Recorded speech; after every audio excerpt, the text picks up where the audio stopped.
Et c'était une joie parce que l'arche de Dieu en Israël, c'est la présence de Dieu. Et David commençait à danser. Il ne se rendait même pas compte qu'il était devant ses sujets. Parce que c'est un roi. Ses esclaves étaient là, ses serviteurs, ses servantes. Lui, il dansait.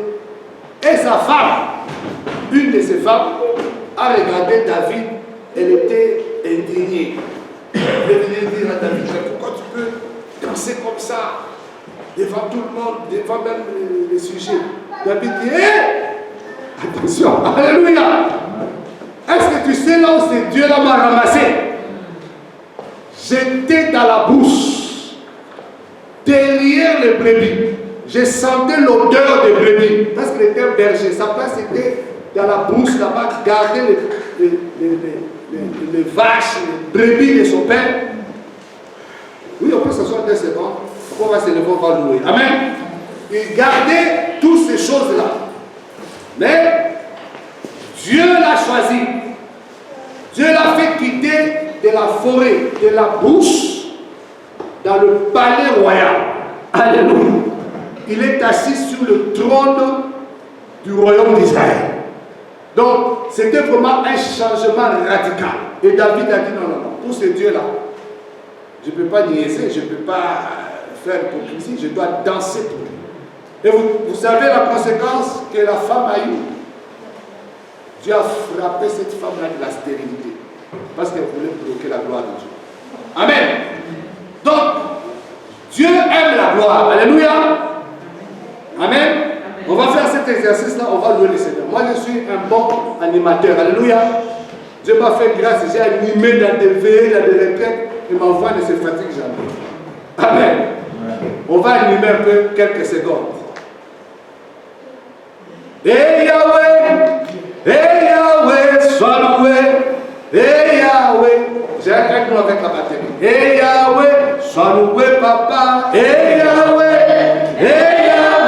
sois loué. Et Yahweh, sois loué. Le Dieu d'amour, le Dieu fidèle, sois loué.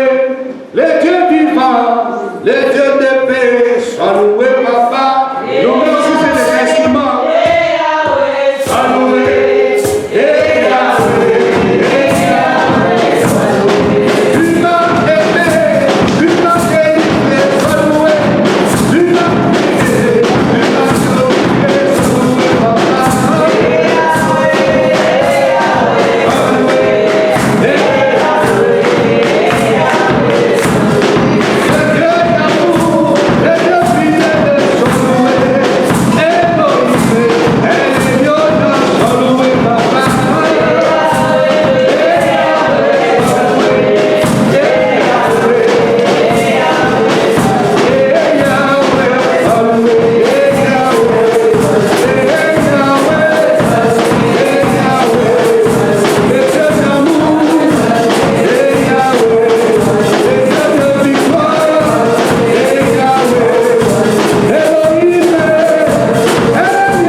Seigneur, nous voici, guéris-nous. Seigneur, nous voici, touche-nous. Seigneur, nous voici, libère-nous. Seigneur, ta parole est la vérité. Ta parole nous transforme. Ta parole nous restaure. Ta parole nous relève. Dans le nom de Jésus. Par le Saint-Esprit à nos cœurs. Esprit du Dieu vivant, nous te donnons libre cours. Glorifie Jésus. Glorifie Jésus. Glorifie Jésus. Non pas à nous, mais à Jésus dans le gloire. Que moi je diminue, que Jésus croisse. Que moi je me fasse, que Jésus apparaisse. Dans le nom de Jésus. Amen. On va rester debout quelques minutes s'il vous plaît. Il y a un homme de Dieu en passant qui disait que la maison de Dieu c'est un lieu de djinn aussi. Alléluia. Amen. Si tu entres KO en ce lieu, il faut que tu sortes OK. Alléluia. Marc 5. Nous saluons tous ceux qui sont sur le net. Nous saluons tout le monde. Soyez bénis au nom de Jésus. Marc 5. Le thème de notre message c'est Jésus-Christ est Seigneur. Alléluia. Amen. Il est Seigneur. Amen. Marc 5. Je vais lire rapidement. C'est une histoire que nous connaissons très bien. C'est l'histoire d'un démoniaque qui a été guéri. Il était devenu fou parce que le diable l'avait tellement possédé. On va comprendre cela en lisant la parole de Dieu. Marc 5, nous commençons par le premier verset. Ils arrivèrent à l'autre bord de la mer dans le pays des Gadaréniens. Aussitôt que Jésus fut hors de la barque, il vint au-devant de lui un homme sortant des sépulcres et possédé d'un esprit impur. Cet homme avait sa demeure dans les sépulcres et personne ne pouvait plus le lier, même avec une chaîne. Car souvent il avait eu le fer aux pieds et avait été lié des chaînes. Mais il avait rompu les chaînes et brisé les fers, et personne n'avait la force de le dompter. Il était sans cesse nuit et jour dans les sépulcres et sur les montagnes, criant et se meurtrissant avec des pierres. Ayant vu Jésus de loin, il a couru, se prosterna devant lui, et s'écria d'une voix forte, « Qu'y a-t-il entre moi et toi, Jésus, Fils du Dieu très haut? Je t'en conjure, au nom de Dieu, ne me tourmente pas. » Car Jésus lui disait, « Sors de cet homme, esprit impur. » Et il lui demanda, « Quel est ton nom? » Légion et mon nom, lui répondit-il, car nous sommes plusieurs. Et il est prié instamment de ne pas les envoyer hors du pays. Il y avait là vers la montagne un grand troupeau de pourceaux qui paissaient. Et les démons le prièrent, disant, envoie-nous dans ce pourceau, afin que nous entrions en eux. Il les leur permit, et les esprits impurs sortirent, entrèrent dans les pourceaux. Et le troupeau se précipita de pentes escarpées dans la mer. Il y en avait environ 2000. Ils se noyèrent dans la mer. Ceux qui les faisaient paître s'enfuirent et répandirent la nouvelle dans la ville et dans les campagnes. Les gens allèrent voir ce qui était arrivé. Ils vinrent auprès de Jésus et ils virent le démoniaque, celui qui avait eu la légion, assis, vêtu et dans son bon sens. Ils furent saisis de frayeur. Ceux qui avaient vu ce qui s'était passé leur racontèrent ce qui était arrivé au démoniaque et au pourceau. Alors ils se mirent à supplier Jésus de quitter leur territoire. Comme il montait dans la barque, celui qui avait été démoniaque lui demanda la permission de rester avec lui. Jésus ne lui permit pas, mais il lui dit, va dans ta maison, vers les tiens, et raconte-leur tout ce que le Seigneur t'a fait, et comment il a eu pitié de toi. Il s'en alla, s'est mis à publier dans la Décapole tout ce que Jésus avait fait pour lui, et tous furent dans l'étonnement. Acclamons la parole du Seigneur. On peut s'asseoir. Père éternel, merci encore pour ta parole. Seigneur, parle. Nous t'écoutons. Dans le nom de Jésus. Amen. Je vais juste demander aux mamans, s'il vous plaît, de veiller sur les enfants parce que la parole de Dieu doit être proclamée avec puissance. Amen. Amen. Gloire à Dieu. Alors, bien-aimés, la Bible nous parle ici de quelqu'un, un homme qui était possédé par une légion, plusieurs démons. Et en lisant la parole de Dieu, nous comprenons que d'abord c'était, avant qu'on en arrive là, à l'histoire qu'on a lue, au récit qu'on a lu, si vous regardez au chapitre 4, vous allez voir que le Seigneur Jésus, après avoir enseigné, il avait enseigné son Église. Les enseignements qu'il a donnés, c'était vraiment par rapport au royaume de Dieu. Au chapitre 4, il y a la parabole du semeur, la sémence. Il a parlé du royaume, il a parlé de l'évangélisation et tout. Il a parlé des états d'âme. Donc il a enseigné les disciples, il a enseigné. Après avoir enseigné, il leur donne l'ordre maintenant, il dit allons à l'autre bord. Parce qu'il devait aussi aller prêcher ailleurs. Alléluia. C'est ça la mission de Jésus. Sa mission, c'est de sauver l'humanité. Lorsqu'il était sur la terre, il allait partout. Il voyageait partout. Bien sûr, c'était en Israël parce que c'est le peuple que Dieu avait choisi. Mais dans toutes les contrées là-bas, à la Palestine, dans tous les villages, les villes, Jésus allait de ville en ville, prêcher la bonne nouvelle, guérissait les malades, il chassait les démons. C'est ça les œuvres de Dieu. Alléluia. Et après avoir enseigné, il a dit à ses disciples, allons à l'autre bord. Il savait qu'il allait délivrer le fils de Gadara. C'était dans le programme de Dieu. Amen. Donc, bien aimé, ta présence cet après-midi, ce n'est pas un hasard. C'est dans le programme de Dieu. Amen. Donc, comme tu es assis sur la chaise, dis-toi que Dieu connaissait cette journée. Et tu n'es pas là par hasard. Alléluia. De la même façon que Dieu connaissait le jour de cet homme-là. Parce que Jésus le savait qu'il allait là-bas, à Gadara, pour délivrer un homme. Le Père lui avait donné déjà ce programme-là. Donc, bien aimé, Dieu a un plan de délivrance aujourd'hui pour toi et moi. Est-ce que tu le crois? Pousse un peu la main, si tu le crois. Un plan de délivrance. Alléluia. Alors, Jésus a donné l'ordre. Ils ont pris la pirogue. Parce que pour aller de l'autre bord, il fallait traverser la mer comme un lac là. De l'eau. Ils ont pris la barque. Ils commençaient à traverser et la tempête s'est levée. Il y a eu un grand vent qui a soufflé.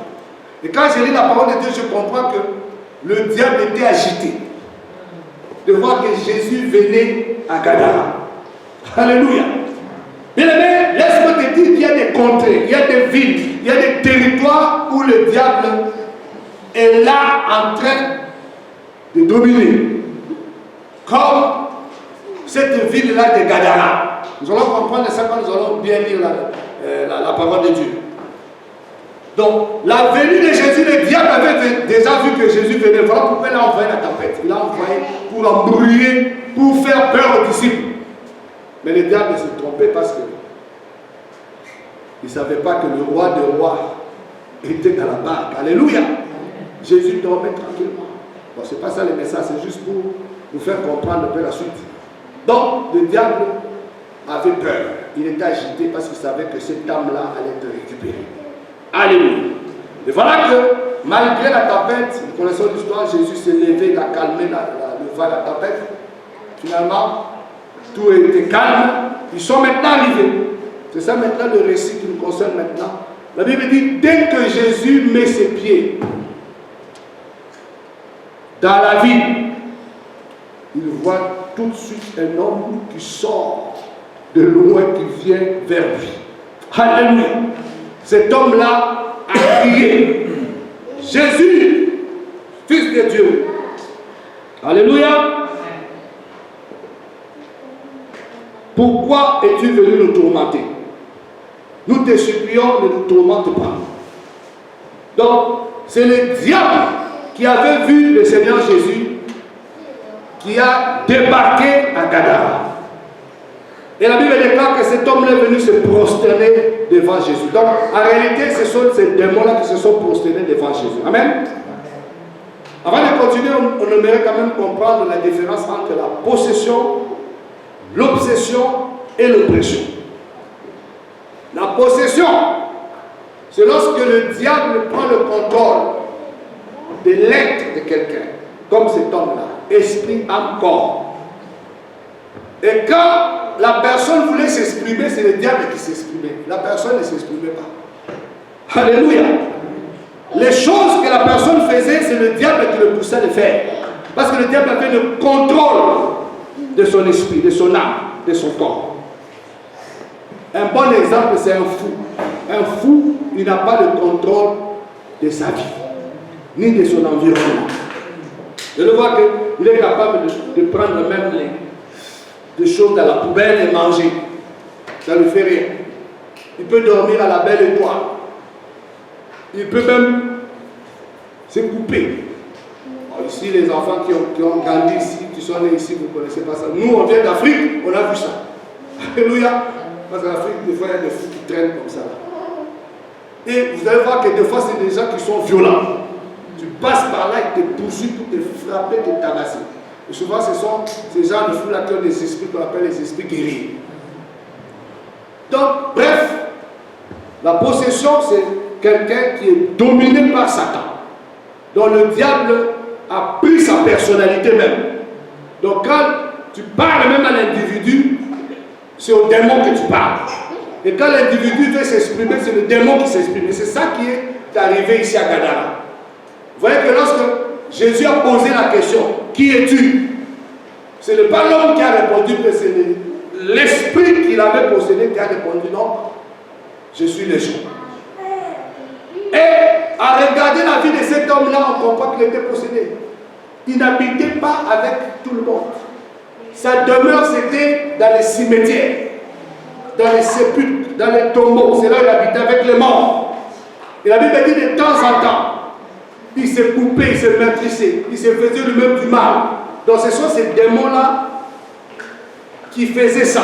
Voilà pourquoi la Bible déclare dans Jean 10, 10, le voleur, c'est le diable, ne vient que pour voler, détruire et tuer. C'est ça la mission du diable. Donc quand le diable débarque quelque part, c'est le chaos, c'est la ruine. Ses œuvres se manifestent, la maladie, la pauvreté, les chicanes, la confusion, le trouble, tout ça là, c'est le diable, le ténèbres. Alléluia. Je presse pas sur le diable, mais je suis en train de parler ça pour nous réveiller. Amen. Qu'il existe. Alors il ne faut pas être distrait. Si un enfant de Dieu est distrait, le diable peut aussi te lier. Le diable peut lier l'enfant de Dieu, mais pas le posséder. Amen. Amen. Il peut le lier. Amen. Alléluia. Dans la Bible, il y a une femme qui était dans les temples. Jésus est arrivé dans les temples et l'a enseigné. Et cette femme-là a été courbée pendant 18 ans. Jésus a dit, celle-là, c'est une fille d'Abraham, il faut qu'elle soit libérée. C'était une fille d'Abraham. Quand on parle du fils d'Abraham ou fille d'Abraham, ce sont là qui ont la foi. Amen.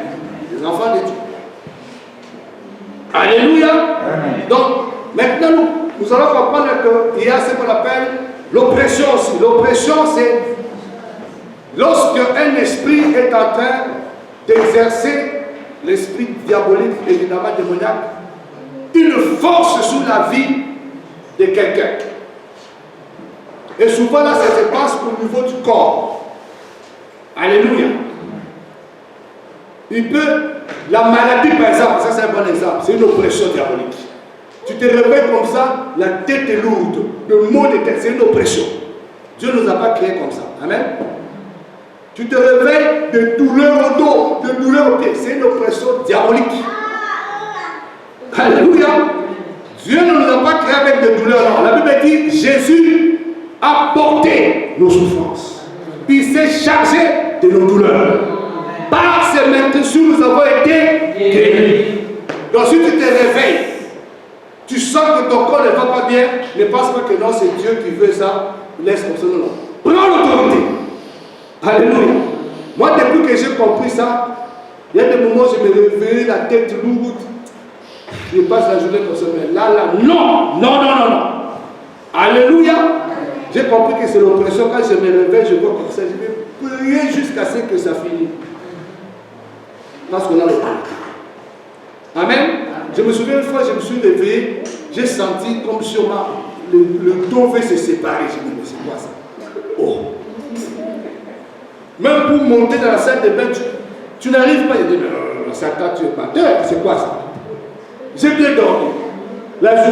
Hier, je n'ai pas fait des travaux lourds. Mais comment le matin je me réveille, je suis plus capable de bouger. J'ai pris l'autorité. C'est sûr, j'étais dans la salle des bains, pardon, ça m'a pris au moins 30 minutes. J'ai dit non, tu dois quitter. Jusqu'à ce que je vais sentir mon dos libre, c'est là où je vais me laver. Paf! Après 30 minutes, c'est parti. Ah! J'ai compris que c'est l'oppression. Alléluia. De bien aimé, des fois nous acceptons des choses qui ne sont pas de Dieu. En tant qu'enfant de Dieu. Jésus a dit ceci. Il est venu afin que ses brebis aient la vie et des années en abondance. Alléluia. Amen. La vie en abondance, c'est-à-dire, tu dois vivre en paix, pas de tourments. On ne dit pas que tu dois avoir des milliards en banque. Non, ce n'est pas de ça que Jésus parle. Jésus parle de la liberté de l'âme, de la joie du cœur. Même si tu n'as pas d'argent, mais tu es dans la joie. Même si tu n'as pas mangé, mais tu es toujours dans la joie. Nous, on a vécu ça en Afrique une fois. Je me souviens une fois, on allait évangéliser. On a habité Barumbu. On allait évangéliser dans quel quartier quoi là. C'était vraiment loin. J'ai oublié le quartier. C'était comme là. Le nom m'a échappé. Mais c'était vraiment loin. Je vous dis loin. Mais comme on n'avait pas d'argent de transport, on a marché. On a marché. Jusqu'à ce qu'on est arrivé là-bas. Non, pas mon lycée. Le nom m'échappe, ça va venir. Mais c'est vraiment loin. Il faut prendre le transport. Même dans le transport, on peut dire que Barumbois là-bas, avec le transport, ça peut prendre même 2 heures du temps. Imaginez avec le transport, ça prend 2 heures de temps. Fais le pied. On a marché. On était dans la joie parce qu'on avait évangélisé. On est arrivé là-bas, on a évangélisé. On est rentré encore à pied. Mais on n'a pas senti ça. Alléluia. C'est sûr, le Saint-Esprit était là. Il a morti tous les chocs. Tous les chocs. Alléluia. Oui, bien aimé. Quand Dieu est avec toi, Israël a marché pendant 40 ans. Dans le désert. Leurs chaussures n'étaient pas usées. Ça, c'est un miracle. Parce que Dieu était là. Donc, quand la Bible parle de la vie abondante, ça ne veut pas dire nécessairement avoir des milliards. Non, non. Tu as tout ce qui te suffit. Tu ne manques de rien, mais tu es en paix. Amen. Tu dors tranquille, tu te réveilles bien, tu as bon sang. C'est ça. Alléluia. Amen. Les gens comme les apôtres Paul, est-ce qu'il avait une grande maison? C'est l'évangile qu'on nous montre aujourd'hui. C'est pas mauvais. Même moi, je cherche à avoir une maison. Ça, c'est évident. La prospérité, oui, oui. Mais, c'est vrai que les gens parlent. Mais, soyons réfléchissons. Paul, il avait une grosse maison. Il avait une grosse bagnole. Non. Est-ce qu'il était même marié? Non. Il avait des enfants? Non. Il était heureux. Il avait le royaume. Alléluia. Les pierres et les hommes. Donc, bien aimé, ce qui est important, c'est la vie que Dieu a en nous. Et que cette vie-là soit manifestée sur le plan moral, physique, psychologique, que tu aies une vie équilibrée dans le Seigneur. C'est ça qui est important. Amen. Amen. Évidemment, la bénédiction de Dieu est là aussi. On n'est pas contre la prospérité, non. Il faut que tu aies aussi l'argent, parce que si tu n'as pas l'argent aussi, c'est le trouble. Tu peux aller voler, tu peux commencer à mentir. C'est pas bon. Alléluia. Il y a un homme de Dieu qui a dit, la Bible déclare, l'amour de l'argent, c'est vraiment la racine de tous les maux. Nous l'avons tous lu. Mais cet homme de Dieu-là nous a fait réfléchir pour nous dire le manque d'argent aussi, c'est la source des troubles. Imagine quelqu'un qui n'a pas d'argent. Il va être malade facilement. Si tu n'as pas de quoi payer les études à tes enfants, comment tu vas prier? Tu auras des soucis. Donc, c'est pour dire que la vie abondante dont la Bible nous parle, c'est-à-dire tous nos besoins doivent être réglés en Christ. Amen. Mais on n'a pas besoin de courir derrière l'argent, parce que beaucoup en Occident courent derrière l'argent, et l'argent court. Finalement, ils n'ont pas attrapé l'argent. Mais il faut courir derrière Jésus. Amen. Et Jésus va ordonner à l'argent de courir derrière nous. Alléluia. Amen. Gloire à Dieu. Donc, bien aimé, cet homme-là n'avait pas de vie. Il était mort. Bien qu'il pouvait était un cadavre ambulant. Donc il n'avait pas d'avenir, sa vie était finie. Il habitait dans les sépulcres. C'est quelqu'un qui était mort. Il n'y avait pas d'espoir même dans cette ville-là. Pourquoi? Parce que les gens même cherchaient à le dompter, à le maîtriser. Mais personne n'a pu dans cette ville. Les autorités, les médecins, tout le monde a essayé. Je suis sûr qu'il y avait même des magiciens dans cette ville-là, ils ont essayé. Ça n'a pas marché. La Bible dit même que des fois, on lui mettait des fers aux pieds. Il brisait les fers. On l'enchaînait avec des chaînes en fer. Il cassait tout. Parce qu'en lui, il avait un esprit violent. Et sa place était dans les sépulcres. Imaginez un peu un homme pareil. Il n'a pas d'avenir, il n'a pas de vie. Il ne vit pas. Dès qu'il respire la main, c'est mort. Alléluia. Donc ça, c'est la possession. Nous avons parlé de l'oppression, c'est-à-dire le diable peut mettre des maladies. Il peut infliger des douleurs dans ton corps. Et l'obsession maintenant, c'est plus au niveau des pensées. Le diable va t'inspirer des choses bizarres auxquelles tu t'attaches, qui te séparent de Dieu. Alléluia. Il y a des gens qui sont obsédés par la pornographie, par exemple, surtout les jeunes de l'attention. C'est une obsession à regarder des gens nus sur les nets. C'est diabolique et ça mène la malédiction. Je sais qu'au niveau des secondaires, quand on arrive déjà là, il y a beaucoup de jeunes. Bon, les mots que je vais utiliser, en Afrique peut-être on aura honte, mais pas ici, parce qu'ils le savent. On enseigne même les jeunes à se masturber. C'est satanique. Tu vas voir un professeur qui vient, donc qui te dit non, c'est bien, c'est pour ta santé, c'est bien. Non, non, non, c'est pas bien. Quand tu fais ça, les démons vont entrer dans ta vie. C'est une porte que tu t'ouvres. Et Satan va entrer. Et tu verras que dans l'avenir, tu auras des problèmes dans ton mariage, tu auras des problèmes dans ta vie sexuelle. Je sais qu'au secondaire, on enseigne déjà sur la sexualité. On va te dire non, tu es jeune comme ça. C'est normal d'avoir un copain. Qui te dit que c'est normal? La Bible ne veut pas ça. Amen. Alléluia. Amen. C'est les œuvres du diable. Ce n'est pas que parce que tel a un job, tel a une blonde que toi aussi tu dois avoir des blondes. Mais non, ça c'est les choses du diable, du monde. Dieu est contre ça. Contre ça. Les jeunes, est-ce que vous m'écoutez? Amen. Alléluia. Amen. Je suis en train de vous aider. Hein? Nous, on a grandi. Moi, 18 ans, je n'avais pas de copine. Non. Ma seule copine, ma seule femme, c'est maman Nadine. Point final. Alléluia. Il faut garder votre jeunesse. Il faut garder votre adolescence. Que le diable ne vienne pas te mettre des pensées mauvaises dans la tête. Oh non, il faut que j'essaie un peu. Je me souviens quand on était jeune, il y a même une sœur vraiment, malheureusement que son âme, mon épouse a perdu des âmes mortes aussi. C'était un conseil diabolique qu'elle m'avait dit. Elle me dit non, toi frère, toi tu es toujours comme ça, tu es toujours comme ça. Quand tu vas te marier, tu as des problèmes, il faut quand même aller essayer de prendre les sœurs. Je dis, c'est quoi ça? Alléluia. Il y a des sorciers comme ça. Amen. Alors dans ton école, dans ton institut, si des amis viennent, non, toi aussi, mais tu es belle, non? Pourquoi ce garçon ne peut pas être ton copain? Regardez dans les yeux comme ça, chasse-les au nom de Jésus. Amen. Vous comprenez les humains? Voilà. Tu comprends ma soeur? Là, tu vas garder ta jeunesse. Vous voyez, dans la Bible, il y a quelqu'un qui s'est gardé. Joseph. Parce qu'il s'était gardé, Dieu l'a béni. Il est devenu même premier ministre en Égypte. Alléluia.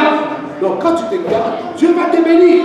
Amen. Amen. Tu auras tout le temps dans ton mariage. Et tu verras même que dans le mariage, tu vas commencer même des fois à fuir, à te fatiguer. Donc ne te précipite pas. Alléluia. Amen. Ça c'était une parenthèse pour les jeunes. Pour dire que le diable là, il existe. Surtout dans ce domaine-là, il est en train de travailler à outrance. Détruire les vies des jeunes. Donc les jeunes, il faut faire attention. J'ai tu m'entends? vous qui avez des téléphones là, avec l'internet, il ne faut pas regarder n'importe quoi. Amen.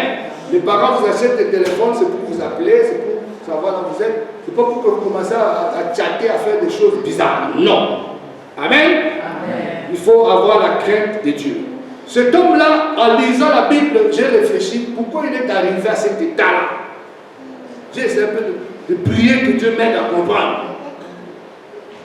En lisant l'histoire, vous allez voir que lorsqu'il est venu, Jésus a interpellé l'esprit. Et l'esprit a demandé à ce qu'il soit chassé, non dans les lieux arides, mais dans les troupeaux. Je me suis posé la question, pourquoi il fait les troupeaux? Alléluia! Parce qu'en réalité, quand nous chassons les démons, ils doivent aller dans les lieux arides.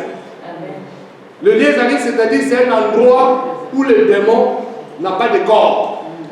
Parce que le démon, c'est un esprit. C'est ces anges-là qui étaient au ciel avec Lucifer que Dieu avait chassés. Des anges rebelles. Ils sont devenus des démons parce qu'ils sont maudits. Leur travail, c'est de faire le mal. C'est de détruire l'humanité. C'est de tuer les gens. C'est ça leur objectif. Amen. Alors ils ont dit au Seigneur, non, s'il te plaît, ne nous envoie pas dans les lieux arides. Envoie-nous dans les troupeaux. Je suis devant le même pouvoir. J'ai compris qu'il y avait un lien entre cet homme-là et cette entreprise-là. Vous savez, on a vu ça souvent en Afrique. Les gens ont cherché le succès. Les gens ont cherché l'intelligence. Beaucoup sont virés fous. Je connais en Afrique, c'était une soeur en Christ, sa grande soeur. Nous, on était en retraite. Maman Bishop, elle est témoin de l'histoire que je donne. On était en retraite, on était tout jeunes, on priait. Sa grande soeur est allée dans la maison d'un marabout. Elle voulait. C'était le mariage ou le succès, je ne me rappelle plus. Elle arrive là-bas chez le marabout dit non, si tu veux le succès, si tu veux. Oui, l'argent, elle voulait beaucoup d'argent. Parce que la famille était une famille pauvre, tout ça. Elle, vous savez, des jeunes filles comme ça, elle veut aider la famille. Au lieu d'aller vers Jésus, elle veut voir le diable. Le marabout lui donne des consignes. Non, si tu veux vraiment avoir l'argent, ok, donne-moi des gens de ta famille. Donne-moi une personne ou deux. Donc, ils étaient seulement deux aussi. Elle et sa soeur, et leur mère, ils ont trois. Leur père est déjà décidé d'avoir. Ah, il dit, mais non, ça c'est difficile, je ne peux pas. Le machin, le marabout, si tu ne donnes pas.